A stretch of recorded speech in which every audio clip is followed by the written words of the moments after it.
Hi Life Kids, it's me, Kat, and I am back to read you another bedtime story.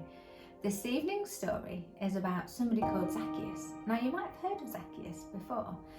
That's okay, I'm going to give you some detail of the story of Zacchaeus. Now, the title of this story is called The Man Who Didn't Have Any Friends. Oh, now that makes me feel really sad, so let's see if by the end of the story he's got some friends. There once was a man who didn't have any friends, not any at all. Do you have any friends? Of course you do. Zacchaeus, he didn't have any friends, none at all. And you're probably wondering why. Was it because he was a little bit short? No, that's not a good reason not to like someone. Was it because he had a name that was a bit tricky to say? No, that's another rubbish reason not to like somebody. Even though he was short and even though he had a tricky name to say, that wasn't the reason nobody liked him. People didn't like Zacchaeus because he stole their money. Zacchaeus collected taxes. Taxes were what people had to pay the king. But Zacchaeus took more than he was supposed to, and he kept the extra money for himself. Everyone knew what he was up to, and that made them really cross and a bit grumpy. They didn't like Zacchaeus, not one bit. And you know what they did?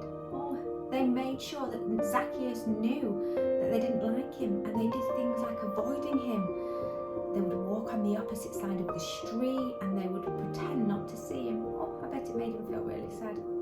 And they would whisper things like, "There's that nobody who thinks he's somebody," loud enough for him to hear. Anyway, one day a huge crowd gathered by the road.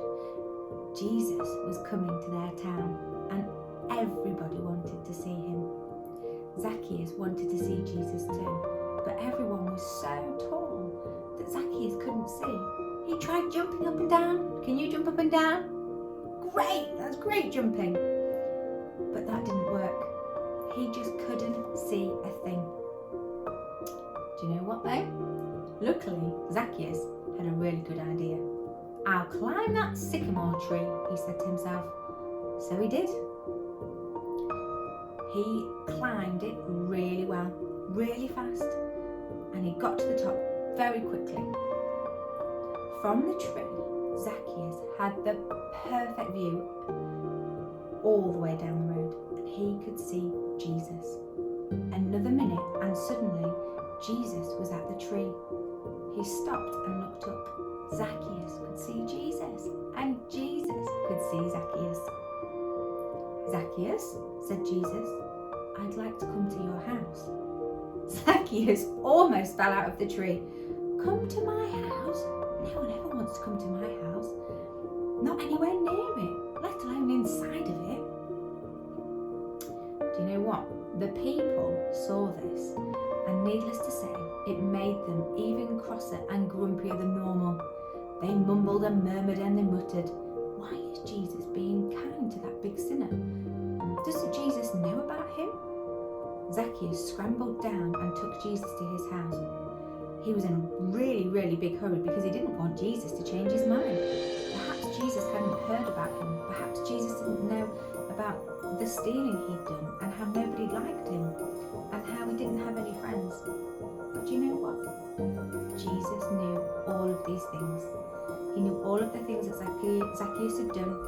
He knew about the stealing and everything. But he still loved him. Zacchaeus was really ashamed. "Lord," he said, turning pale, "what have I done? But now I want to do the right thing. I want to give back the money to everyone, 4 times what I stole." And you know what?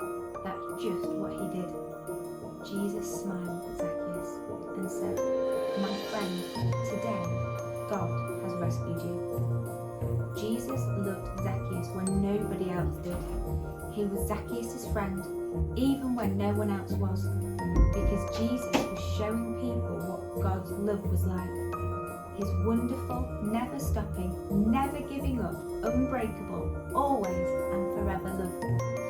And my prayer for you tonight as you go to sleep is that you know the never stopping, never giving up, unbreakable, always and forever love of Jesus. And that's my prayer for you. And I bet that's your parents' prayer as you go to sleep tonight too. Have a wonderful night's sleep, beloved kids.